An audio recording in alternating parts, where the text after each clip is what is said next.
Um, so the topic for this week is array-based implementations. You guys will have to let me know if I'm wrong about this, but I'm pretty sure that this is going to be like 99% review. It's just doing arrays again. The only difference is this time we're going to be using the array to implement some sort of a container class. We did something similar to, if you had me for CS10B anyway, if you did that live program. In that case, we use a two-dimensional array to implement a container class that we call matrix. So there's really not much new going on here. If you guys start doing the reading and start doing the assignment and you find out that I'm wrong about that, there's a lot of new stuff going on, I would love for you to let me know, but I don't think that's going to be the case. So I guess my plan is, for this time, is I'm going to pull up the assignment and we're just going to talk through it a little bit. And then after that, I think I'm going to just sort of start wading into some of the material that we're going to be covering next week, because next week is definitely when we jump into some new stuff.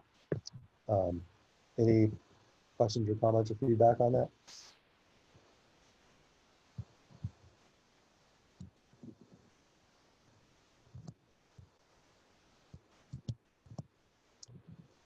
Okay, I will take that to mean that everyone thinks that's a great idea.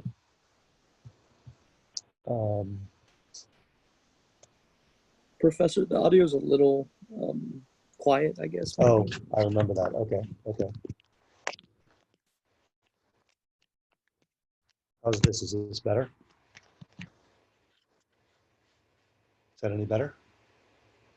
A little more clear. Yeah. Okay, great. My laptop keyboard is broken, so I'm using an external keyboard, and typically I just put it right on top of my laptop keyboard, but that also covers up the microphone apparently. So, all right, so I'm going to pull up the assignment here.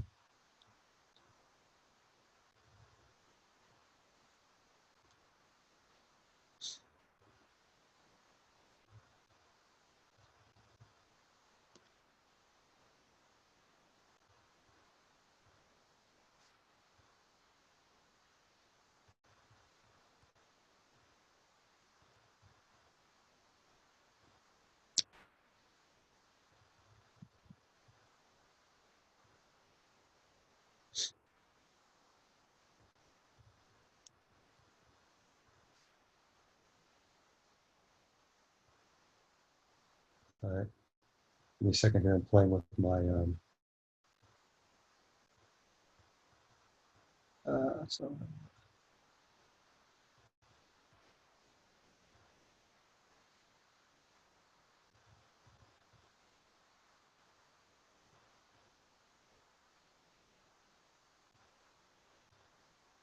oh well.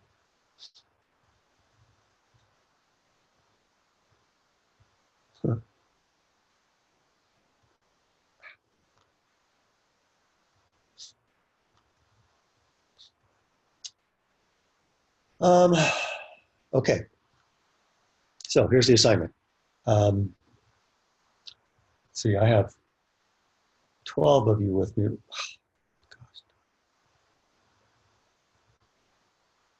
I have 12 of you with me right now. Could you raise your hand if you have at least read the assignment already?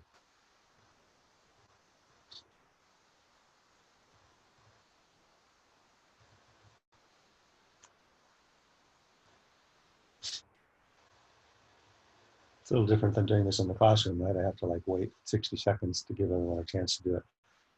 All right, well, it looks to me like that leaves about 8 of you who haven't, which is fine. Let's just take a look. So basically what we're doing in what you're going to read about in chapter 3, I'm pretty sure 3, right? Yeah, in chapter 3 is All right, in chapter 1, we wrote the specification for this bag class. In chapter 3 now, we're going to implement the bag class using an array. So that's what you're going to read about in chapter 3. So this assignment is just going to be, okay, now take that bag class, and I've actually taken the liberty of, I took the code from the textbook and I kind of reworked it a little bit. So you should start with what I'm going to give you. But take that code and change it from being a bag class to being a set class. What's the difference between a bag and a set? Someone raise your hand and I will call on someone to tell me. Or maybe you have no idea, that's okay too. By the way, typing stuff into chat is always cool. So if you just want to type, if for example, at this point in the class, you wanted to just type in, I have no idea, that would be great. And it would let me know that there's, people out there who have no idea. But Jonathan. Yeah, a bag has no order, right? Bag has no order, that is correct. It actually turns out though that a set also has no order. Oh, okay. Yeah, so that's not going to be it. So it turns out the difference is, in a bag, you can have more than one occurrence of a particular value. In a set, you can only have one occurrence of each value. So I'm not sure if you guys have ever studied sets in your math classes or not. I know when I was a student, that was just sort of a standard part of taking an algebra class, but I think that has changed. The only reason I say that is just to say that, if you had studied math back in the day, you'd already know what a set is and that a set can't have duplicate items. So that's pretty much all there is to it. A set is just like a bag, except you can't have duplicate items. So hopefully you can imagine that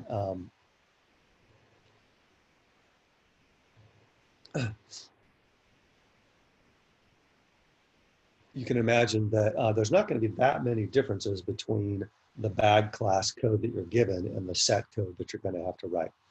So let's just kind of go through this. We're going to write an array set class to implement the set ADT described in programming problem 5 of chapter 1. You don't need to write out the specifications. The vast majority of your code will be copied directly from the array bag class given below. That's these red links down here. You just need to make minor adjustments. You're going to have to go through these, You're going to have to go through these files. You're going to have to change everywhere you see the word bag. You're going to have to change it to set. And then you're going to have to remove the frequency of member function.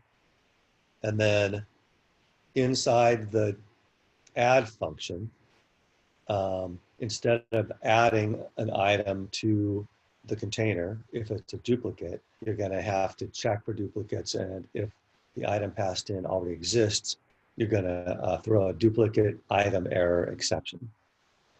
I think that's pretty much the only difference. Any questions or comments at this point? Not sure if that sounds a little fuzzy at this point. I wouldn't be surprised, and that's fine. Is there a constructor? There is a constructor. Actually, no, I think the only constructor is default. Let's take a quick look here. Arraybag.h. Yeah, our only constructor is just a default constructor. So you're not going to have to throw any errors in your constructor. All right, any other questions so far? Shouldn't be a huge deal.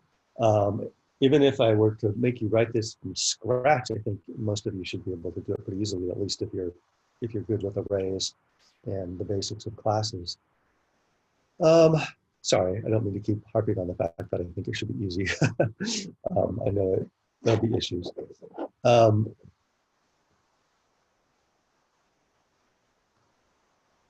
Let's see. All right, so the arrayset class must be derived from a set interface abstract class. That's just going to be exactly like the bag class in the textbook and down here. If we look at the array bag class declaration here, we're going to see that it is derived from a bag interface class. And basically, you can just copy exactly the set interface class. None of the code in that abstract class is going to need to change, other than you're going to have to change the word bag to the word set everywhere you see it.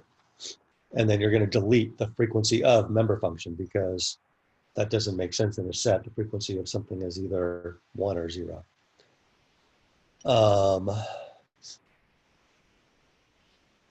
Any questions about that at this point?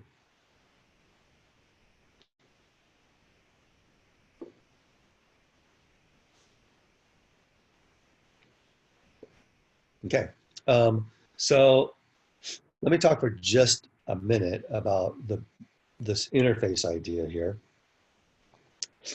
Basically, what we have going here with the bag interface.h, and as we go through the text, each time we study a new data structure, the same thing is going to happen. The authors are going to provide us with an interface class for that class. And what that does basically is an abstract class.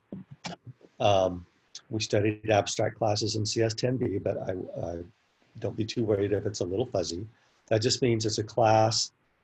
An abstract class is a class that you can't actually create or declare objects of that class.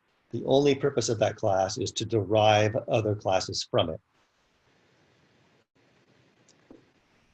And in this particular case, when we call it an interface, basically what that means is we derive our class from the interface, so that as a way of proving that our class meets all of the requirements of a class that we're going to call bag, or a class that we're going to call set, right? So the bag interface.h file, for example, creates a class called bag interface, and there's going to be all of these pure virtual functions. And just to refresh your memory from CS10B, a pure virtual function means that this particular class is not going to define that function, but it's required that any class derived from this class declare and define that function. So that's how we are going to enforce that any class that is derived from this abstract class meets these particular requirements. It's required that it has a get current size function that returns an int. It's required that it has an isEmpty class that returns a bool. It's required that it has an add class with one parameter, and so on. So if you try to write your arrayset class and it doesn't have some of these functions, or one or more of these functions, it's not going to compile. Any questions about that concept?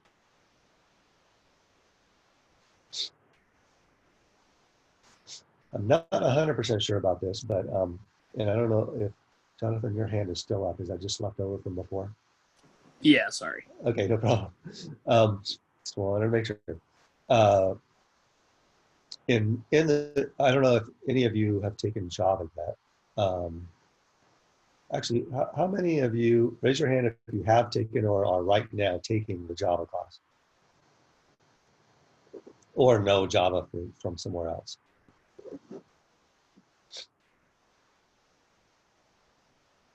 All right, not very many, which is fine. I'm just gonna, this is totally off topic, but I'm just gonna put a little plug in for that class. I hope that you will take it at some point, even though it may not be particularly required by your transfer institution, and it's also not in the computer science major here at the JC. It's a really important class. You'll definitely want to know Java at some point. And also the teacher, Sean Kirkpatrick, he's great, and he's been a professional programmer for 50 years or something. So you'll definitely get more of an industry perspective. So anyway, that's my plug in for the Java class. What I was about to say is, in Java, there's actually a thing called an interface that is used exactly for this purpose.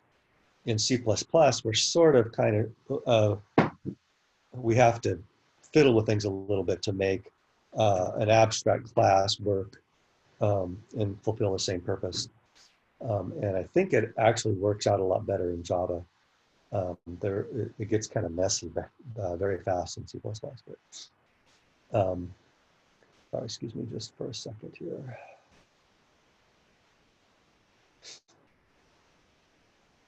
Okay. All right, where were we? I think I'm done with assignment 3.1. Just a little comment here about the documentation. There won't be much for you to do. The bag interface class is already documented. You might just have to change a couple of things to make it so that the documentation is still applicable to the set class. And that's about it. All right, any questions about assignment 3.1? Hope some of this is kind of useful, filling in the gaps a little bit. You'll have to let me know how it goes with the reading. Okay, assignment 3.2. Not a whole lot going on there. Basically, you're just going to add 3 functions: set union, set intersection, and set difference. Which, again, if you had taken algebra when I took algebra, you would already know what those things mean. This stuff actually is definitely covered in Math 4 these days. So another show of hands, how many people have taken or are currently taking Math 4? 1, 2, 3, 4.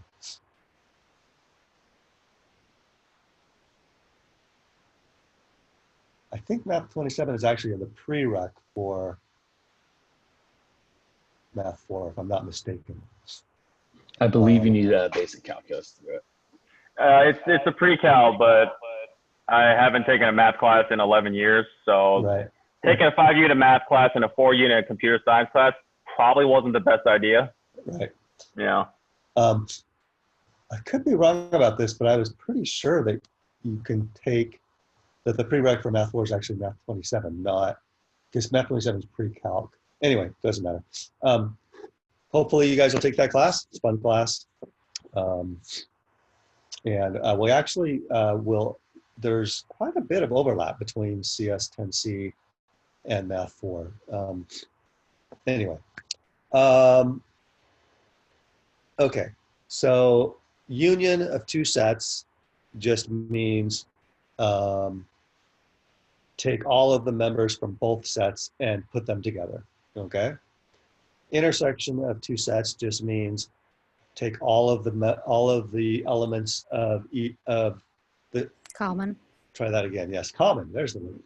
Take all of the elements that you see in both sets, right? And then set difference just means if I say if I wanted to say A minus B, I just realized I don't have any place to actually type right now. Set A minus set B means take all of the items that are in set B, remove those items from set A, and that's your answer. Okay? I think, was it Trisha, was it you who had a very succinct way of saying that? A minus B is all the elements of A that are not in B. Is that what you, is that? I think there was something in the chat or something. Anyway, No, no, it wasn't me. okay. Must have been someone else. I just said common. Right, right.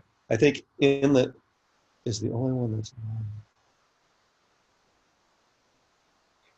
right. But unique for A that's not in B. Yeah, so another way of saying set A minus set B is to say take all of the elements of A that are not in B, right? And as Karen pointed out, that's out of those three, that's the only one that you cannot reverse the operands, right? A minus B is going to be different from B minus A. So you can imagine how this code is going to go, right? If you have set union, you might imagine maybe a for loop going through all of the items in one set, adding them to the answer. But you're going to have to make sure that they aren't already there first before you add them, right? Because you have to make sure that there's no duplicates. Oh, Sonia made a comment on the assignment. That's probably who I was thinking of. Yeah. You can imagine that for set intersection, you're just going to loop through both of the sets and find elements that are also in the other set and add those to the answer, and so on. Shouldn't be a huge deal in terms of the algorithm, I don't think. Let's see, what else do I say here? Let's see, they're described in exercises 6, 7, and 8 of chapter 1. The functions should all have one array set parameter and should perform the operation on the array set calling object. So in other words, the way you're going to call this, I think I'm just going to type it into the chat. Will that work for everyone? You might say set answer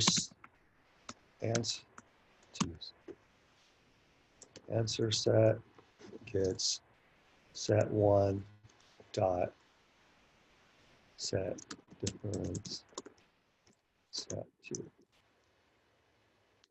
So if you look in the chat, you can see that that's the syntax for how these functions are going to get called. Any questions about that? So you're going to have a member function that's going to have one parameter. It's going to return something of type array set. And it's going to perform the operation on the calling object and that one parameter. Okay. What else? The set union function should throw a capacity exceeded error if the size of the result exceeds the capacity of the array set. So here's just a little snippet of client code. To stare at that for a second. Oh, I see that what I typed in the chat, I could have just pointed to right here on the screen.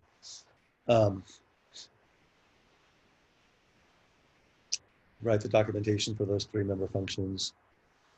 I guess I should probably make a note here that that documentation should go in the arrayset.h class file. Okay, any questions about any of that? All right.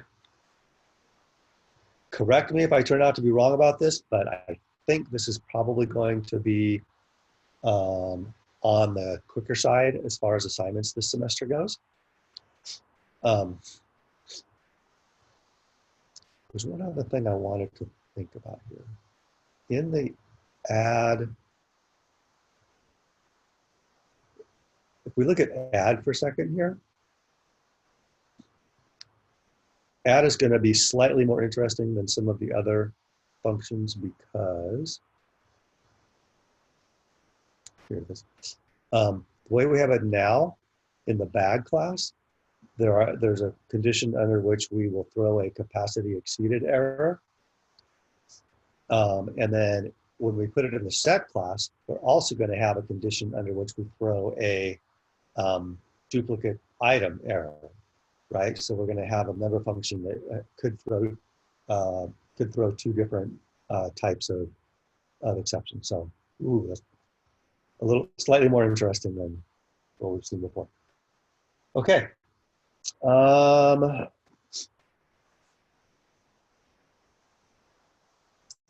If there aren't any questions about that, right.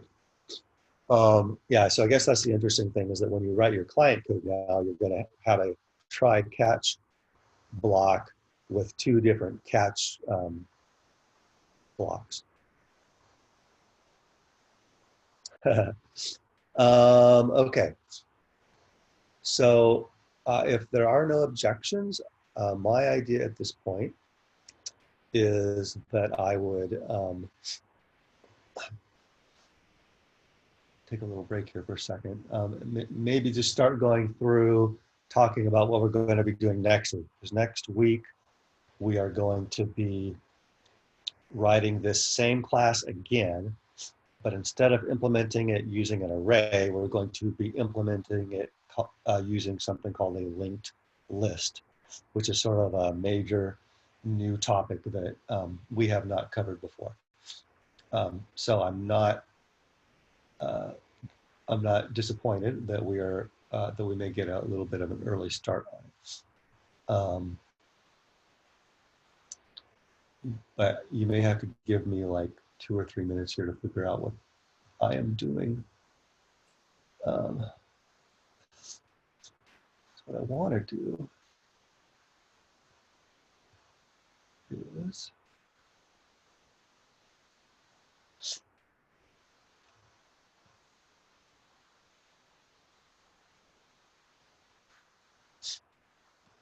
wow.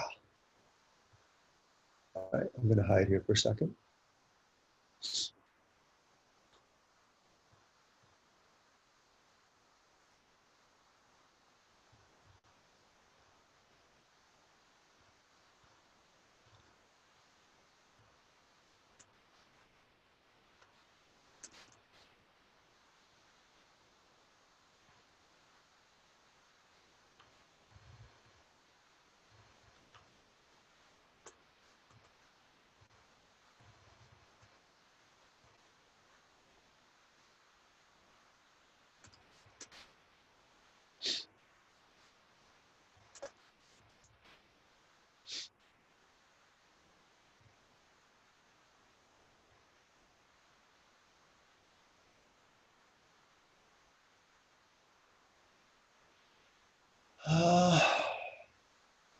Okay.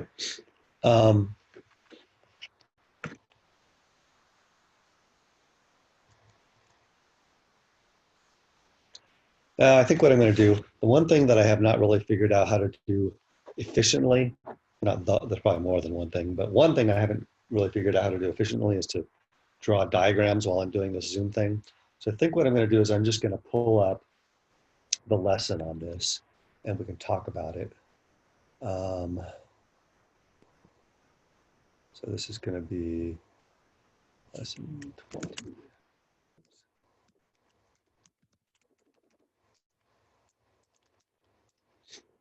Ah.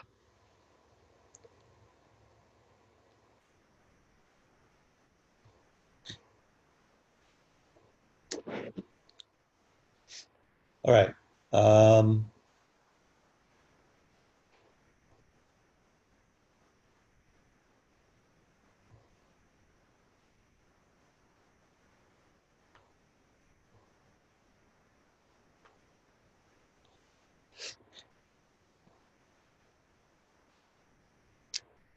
You will have to tell me more about drawing on a Zoom board. I think where you have share screen, there's an option to have sort of like a whiteboard and you can draw on it. Right. But I would probably want to have like some sort of a pen or something, right? Because I've tried drawing using my trackpad before and it didn't come out very well. I think a mouse would help, but I'm not exactly yeah. sure. Yeah, I'll have to play around with that. And I actually think I do how have to do it proficiently. one of those pens. But anyway, I think this will work out pretty well.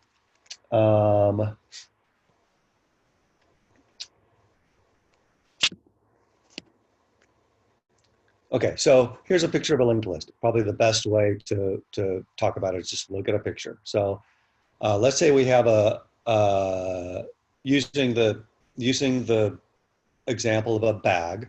Let's say we have a bag, and what the bag has in it is the number 47, the number 19, and the number 62.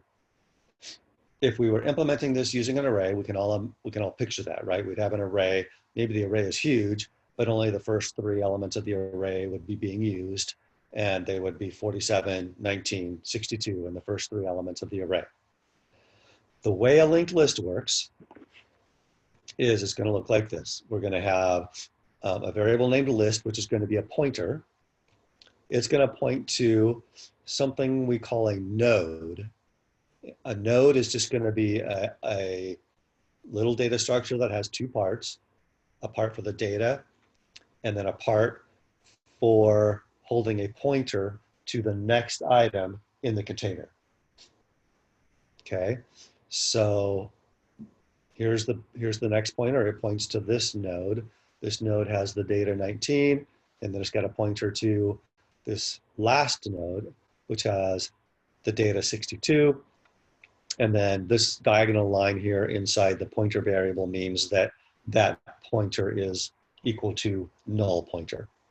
Okay, so that's a picture of a linked list that contains, that represents the bag 47, 19, 62, the bag with 3 items in it.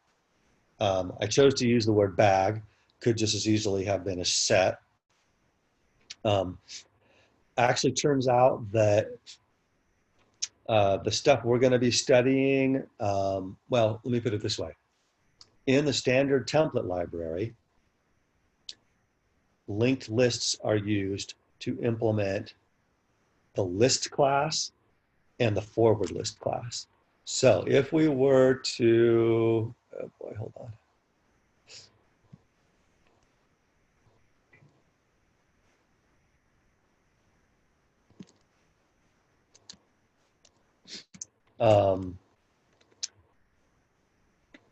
Go to c++.com,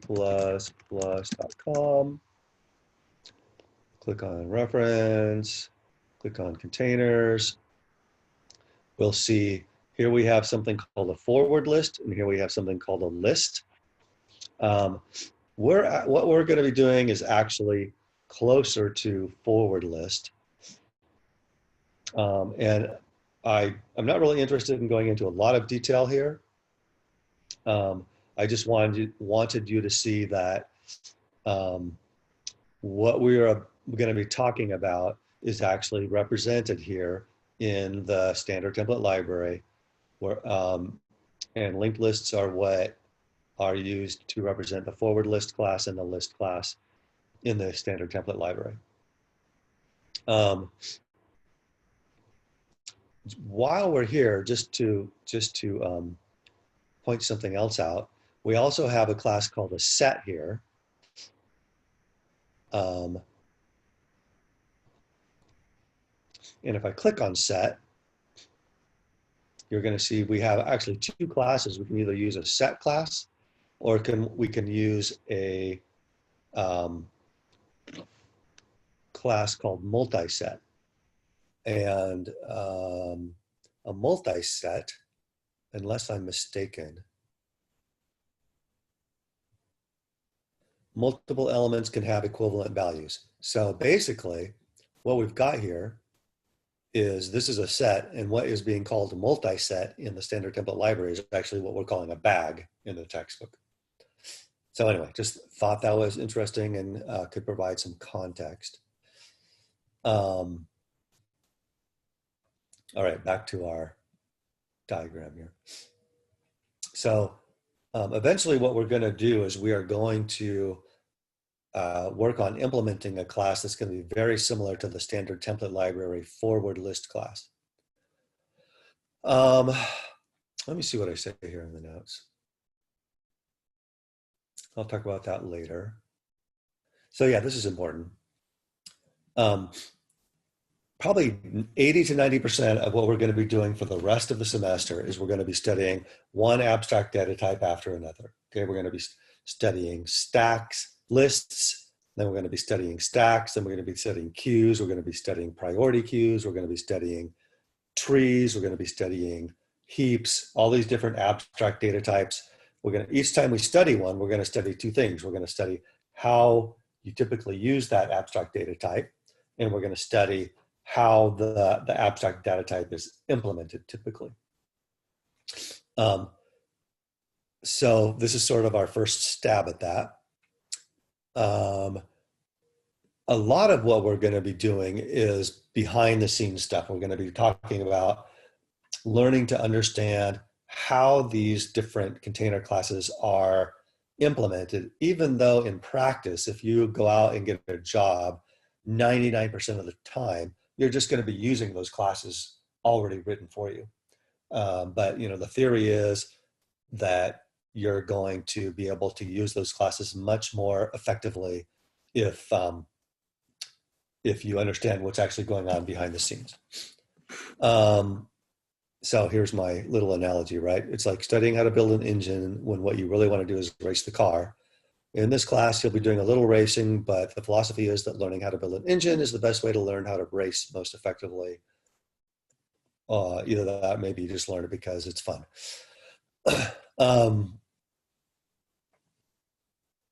Okay.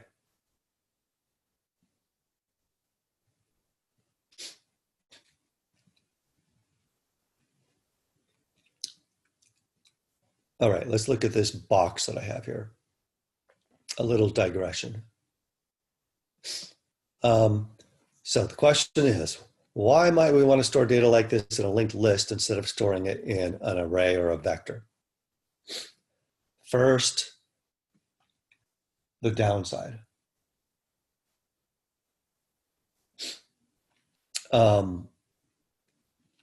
What if we want to access the 1 millionth item in the container? How many steps does that take if we're storing the data in an array? Well, it takes one step, right? We can go right to it, random access. If we're storing the data in a linked list and we want to access the 1 millionth item, there's no fast way to do that. Basically, we'll have to start at the first item in the linked list and move down the list 999,999 times until we get to the last item. So that's bad.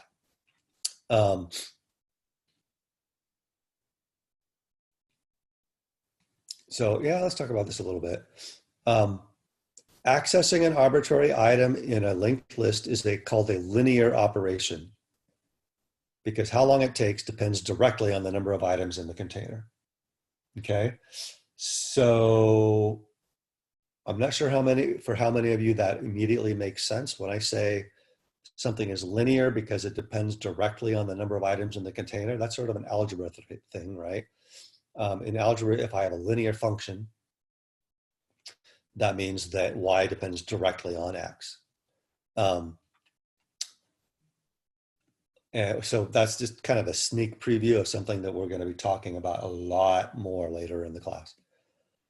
Accessing an arbitrary item in an array is a constant operation because how long it takes does not depend on the number of items in the container. Okay.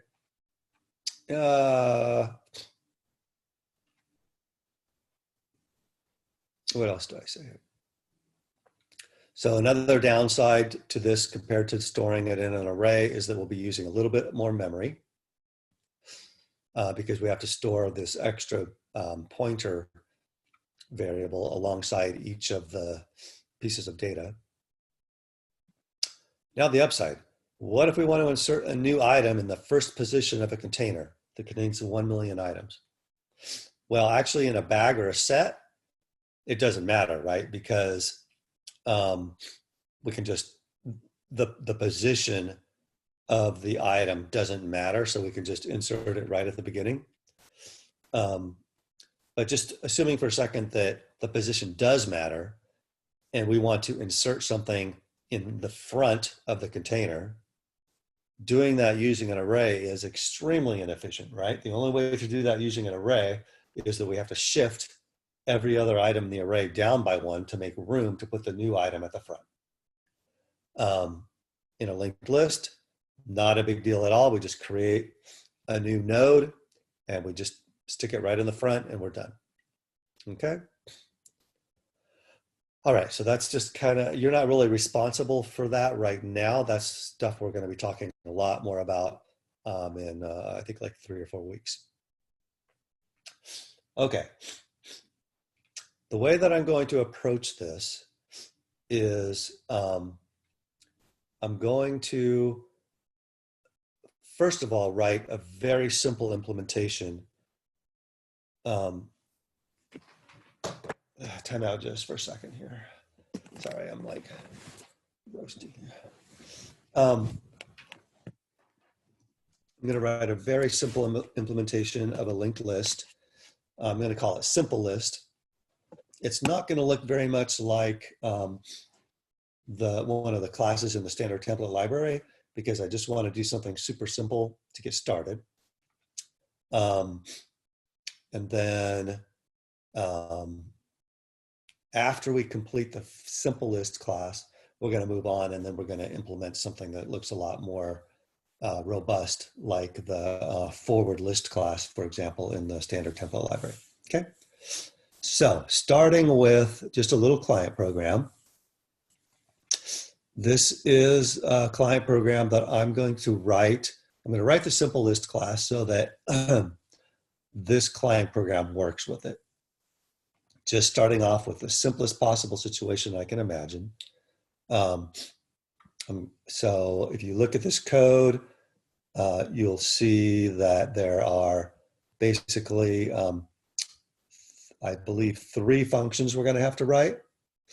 We're going to have a constructor. We're going to have a function called insert that inserts a number into the linked list. And then I'm going to have a function named print. Okay. All right, I'm going to change gears here a little bit. Let me.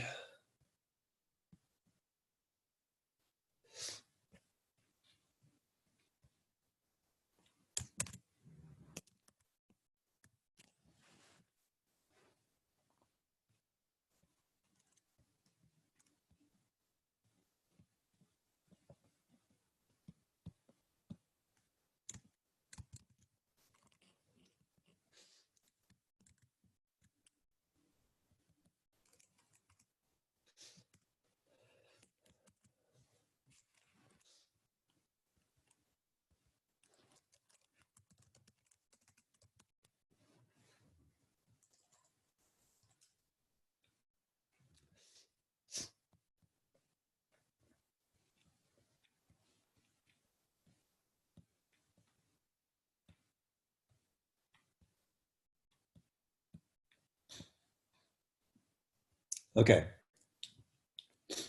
So here's that code. I just copied and pasted it into a text file. All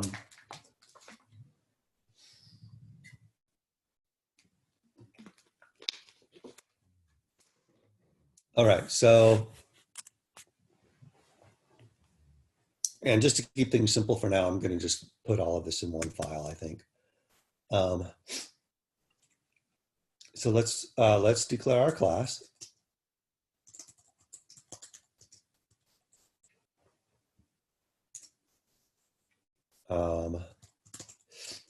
So I'm going to need constructor. Going to need an insert function.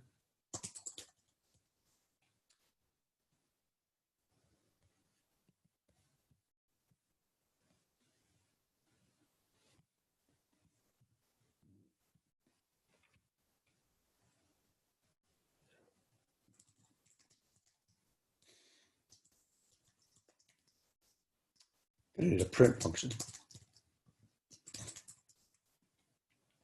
Let me just say a couple things about what's going on here now. It should look odd to you that I have const ampersand on the int. There's really normally no reason to do that. I could just say int, insert me. The reason I'm doing this is that I'm sort of thinking ahead, preparing for the possibility that I might change int to something else that maybe is an object or an instance of a class. And in that case, I would definitely want the const ampersand. That would be better practice. So just wanted to be clear, normally I wouldn't pass an int by const ampersand. I'm just doing that in preparation for the possibility that the int might change to something more complex. Also on the print function, normally in a container class, you would not have a print function. You would leave that, that functionality up to the client. And you would use, the client would then use an iterator to iterate through all of the items in the list and print it. But just to keep things simple, I'm going to have a print function here just so that our client can easily just call the print function and we can check to see if everything looks good. All right.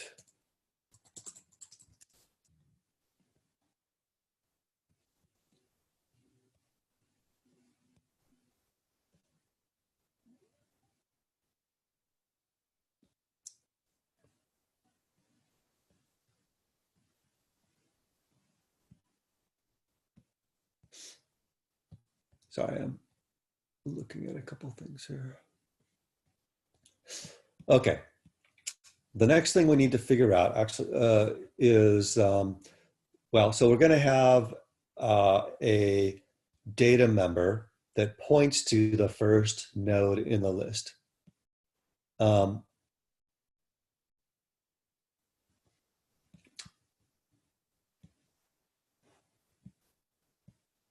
So we're gonna have to create a type named node, and then my data member then would be a pointer to a node,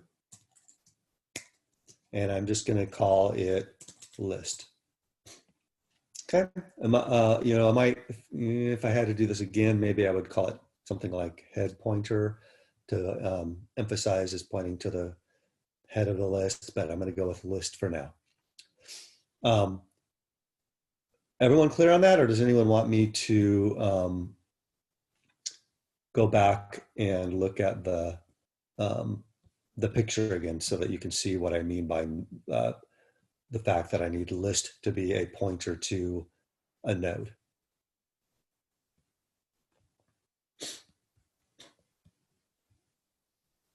I'm just wondering why you called it list and not element of list, for example. Well, I mean, it is pointing to the entire list in one sense. Yeah, the first one is. Okay, thank you. Yeah.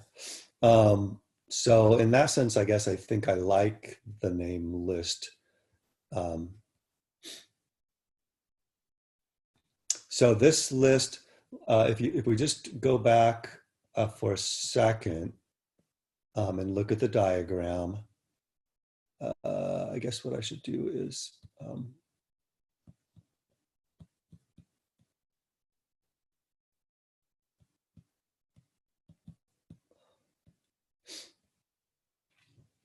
so you can see here in my diagram, I have a variable, a local variable on the stack named list, and it points to a node. So that's all we're doing right here is we're declaring, when we declare a simple list object, it's going to have a data member named list that's going to point to a node. Okay.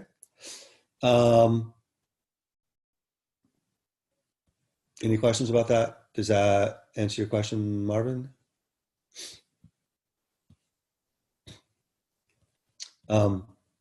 Okay.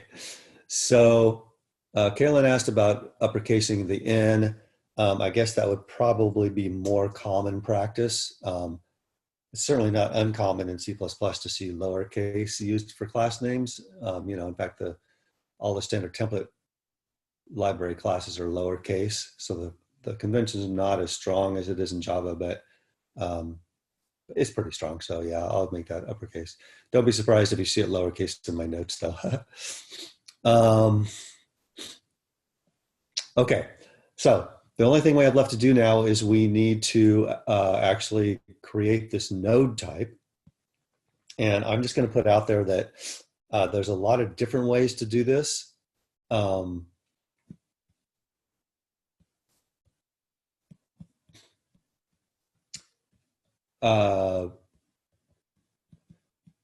so I think in our textbook, I can't even remember now. I think he creates a node class inside the simple list class. It's not a simple list, but inside his list class.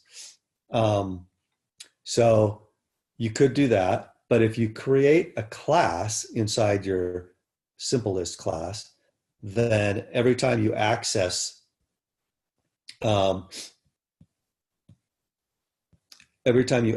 it, you're going to have to call a mutator or an accessor function, because you're not going to be able to access the elements directly, right? Because it's going to be private. Let me just show you how I'm going to do it, and then we can talk about it.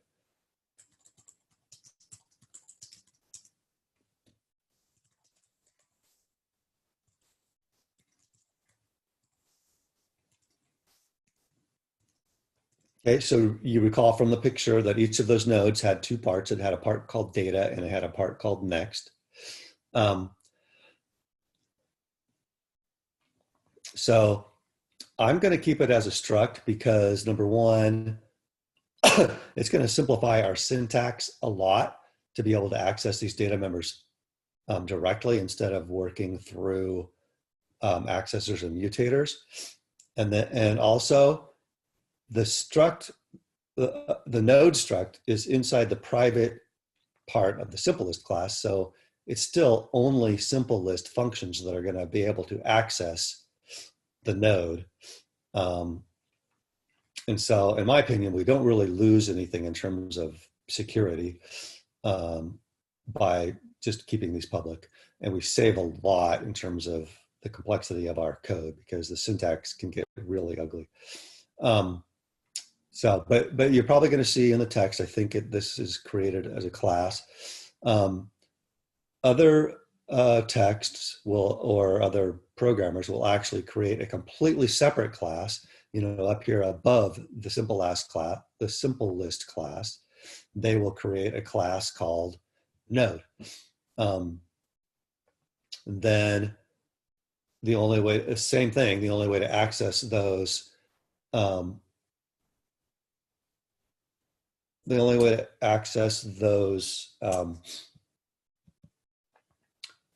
data members of the node would be through accessors or mutators.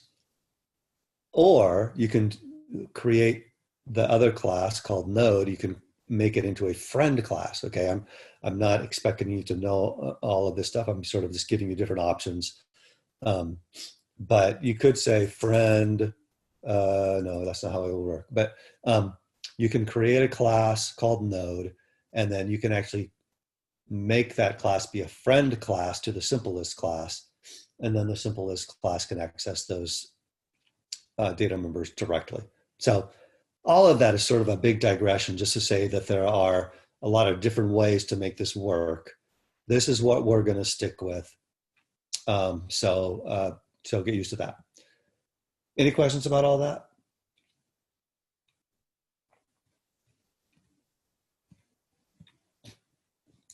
Okay. So that's our class declaration.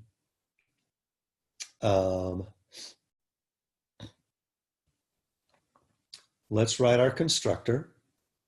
Basically, the constructor is just going to set it up so that our container is empty, right? The way that we are going to represent an empty simple list is our data member list here is going to be null pointer.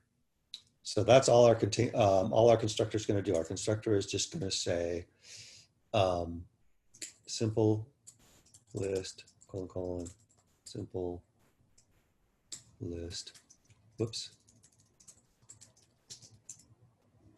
list gets null pointer. Okay. Questions about that?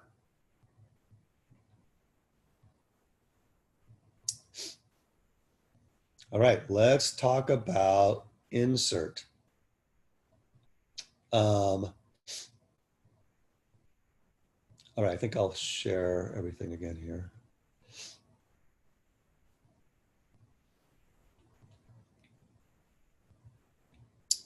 Okay, so there's going to be 4 steps to our insert function. So let me get it going here. Void simple list colon colon void colon colon insert constant ampersand insert.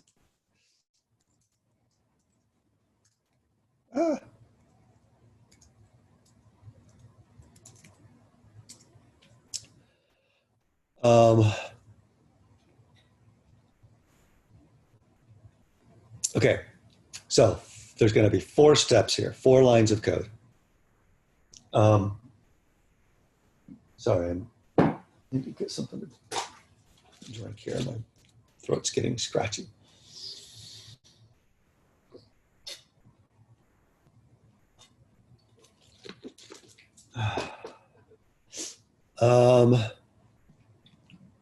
So first step is we're going to have to create a new node. This is the picture of how that's going to look when we're done with this step. Does that make sense why this would be the first step? We're going to create a new node so that we can insert it into this linked list. So that's just going to look like node star, whoops, how'd my cursor get up there? Node star, new node, gets new node. Any questions on that? Hopefully this, you may have to do a little review here if this looks mysterious, right? But this is just the standard way of creating a an object on the heap and making the variable new node point to it. All right. Second step is going to be, we're going to put the data in, right? So after the second step, we want it to look like this. Same as the first step, except just now we've got the whatever. I'm assuming that insert me is equal to 32. And then we put it right there in the data part of the node. So, new node, arrow, data, gets, insert me. Everyone good with that?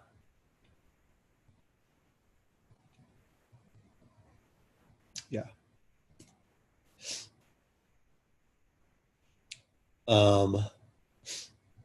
Any questions?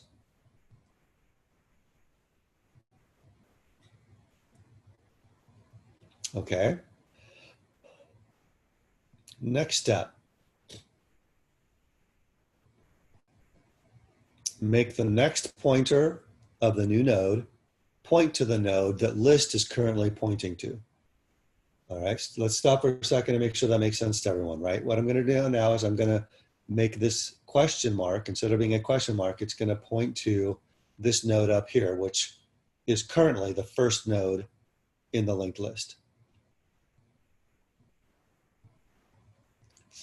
Okay, so let's type the code for that. New node, oops, arrow, next,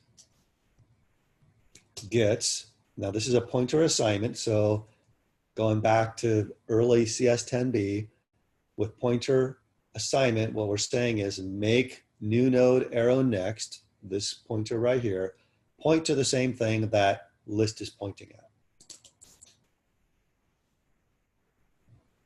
Okay, so when we do that, the picture is going to look like this. Everyone okay so far?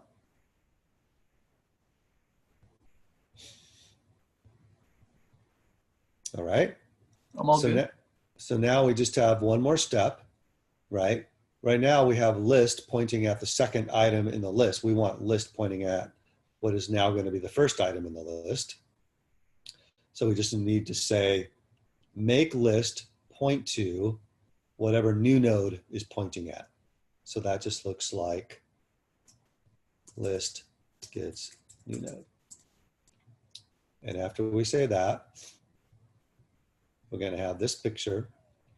And hopefully you can see from this picture that we have now inserted the number 32 into our simple list container. Any questions about all that stuff? Do we have to do anything with a new node? Yeah. New node pointer? Okay, good question. New node. Delete it. Okay, so this is a great question. I'm glad you asked. Okay, what's going on with new node? Is it on the stack or is it on the heap? Is it a local variable? Is it a heap? Just on the heap, right? The new node variable is a local variable, goes on the stack where all local variables go, right? It's an automatic variable. I'm not sure if we've officially talked about that term before, but local variables are all automatic variables, meaning that actually we have talked about this, that they are allocated and deallocated automatically, right? So new node is a local variable. Okay, it's a pointer, but it itself is a local variable. So when we hit this closed curly brace, it's going to be automatically deallocated off of the stack, and we're good. Okay, that's a really important to be able to understand. What would I be saying if I said delete new node? Will you end up deleting the values 32 essentially? No.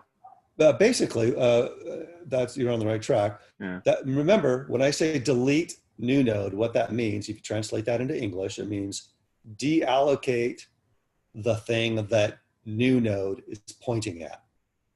So we're saying, okay, you see this object right here? It's a node. We're going to deallocate that, make it go away, return it to the free store. Is that what we want? No, that is not what we want, right? We want that still to be there. Does that make sense? Is there anything else I can say about that?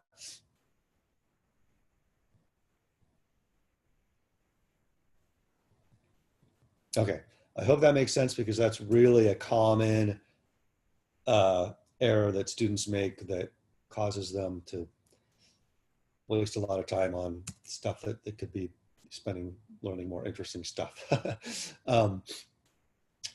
Seems like there was one more thing I was going to say about that. Anyway, I guess, in my personal opinion, I wish that there was a different syntax for that purpose in C++, because when you say delete new node, that just sounds like you are deleting new node, right? Which actually is not the case. You're not doing anything to new node at all. You're doing something to the thing that new node is pointing at. And the thing you're doing to it isn't actually deleting it. You're actually deallocating it. So anyway, they didn't ask me.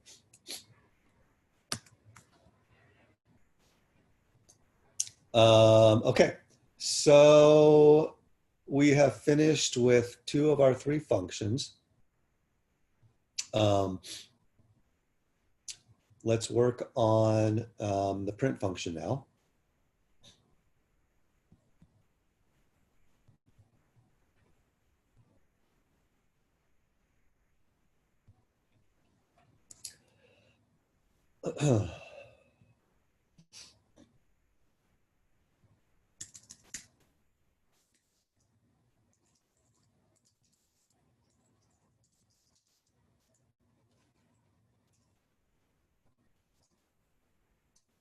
Okay, so basically the way we're going to do print is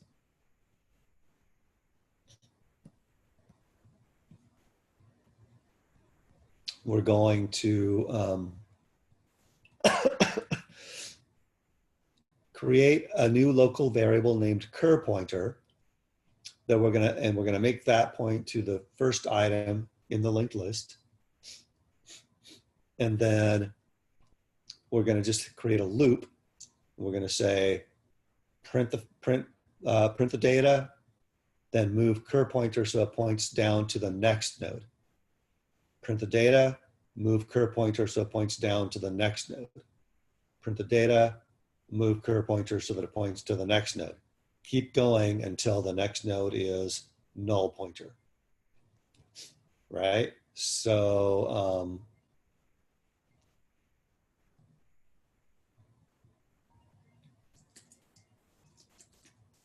we have a variable of type node pointer, points at a node, and we're going to make it point to the same thing that list is pointing at.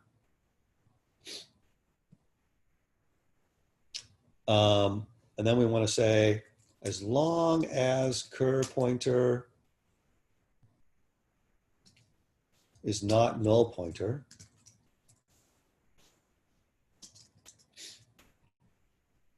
print the node the cur pointer is pointing at.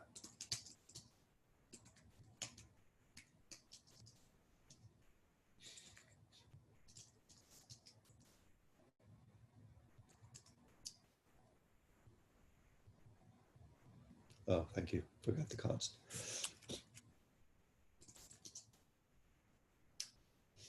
And then advanced cur pointer to the next node in the linked list. So in other words, make cur pointer point at the item that cur pointer arrow next is pointing at. Make cur pointer point to the item that to the node that cur pointer arrow next is pointing at. Okay.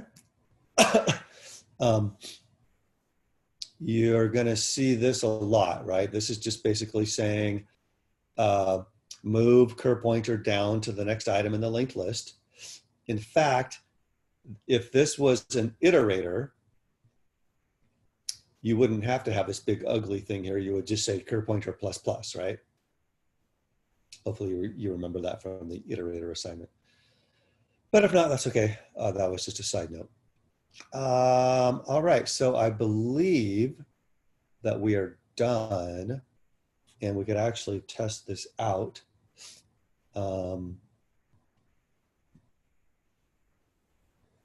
Let me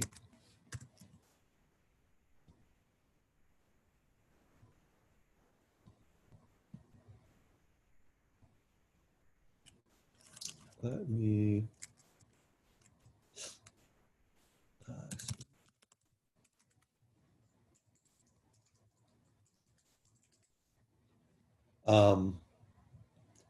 the end of print, okay.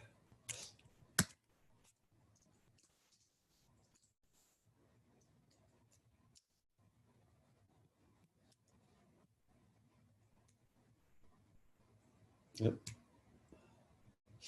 Okay, so the only thing is I put these all in one file. Originally they were in separate files, but I think I'll need to get rid of that.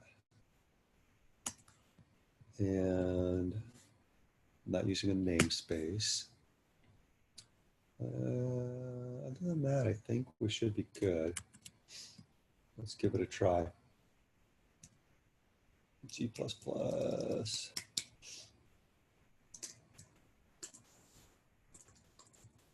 Simple list. Nope. Unknown type name node. Do I have to put this below it? Huh.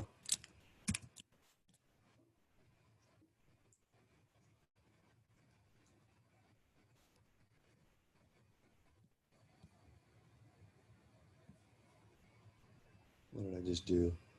In print, node was lowercase. It wasn't the node in the class definition. It was the one in print, cur pointer node declaration. But it says right here, unknown type name node.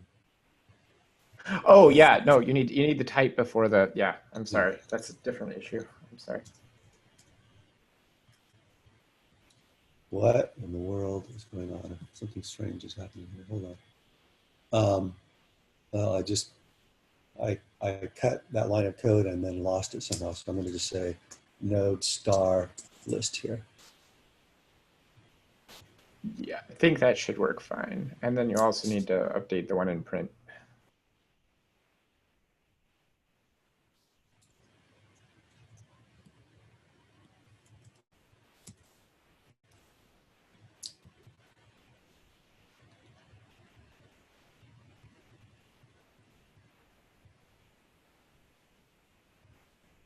Line 11, construct node. Oh, this is weird. Is the file saved? Are you in the right directory? I'm in the right directory. I did not save it. That's probably what it was. Oh, using a different keyboard. I'm hitting the wrong keys. Let's try that. There we go. So I'm going to insert 1, 2, 3, 1, 22, 3, 4, 5, 6. Done. There's my list. Okay. By the way, in case you guys are wondering, I think it's great if I make a mistake and we have to try to figure out what went wrong, because I think that usually what happens is we learn something. So anybody surprised by the fact that it came out in reverse order, or is that what you expected? No, that makes total sense. Everyone? So just in case somebody's not quite seeing it, let's just be clear here. In our main function, what we're doing is we insert the number, but every time we insert at the beginning of the list, right? So I insert 1, and then I insert 2 in front of the 1, and then I insert 3 in front of the 2, and then I insert 4 in front of the 3. So when we're done, our list is 6, 5, 4, 3, 2, 1. All right, so that's a really good stopping point, and we happen to be just about out of time. So I'm going to call it a day, unless anyone has any questions. Speak now, or I will see you on Thursday. Speak now or forever hold your peace. Yeah, I wasn't going to say it, but you know. All right, see you guys Thursday. Thank you. Have a good day.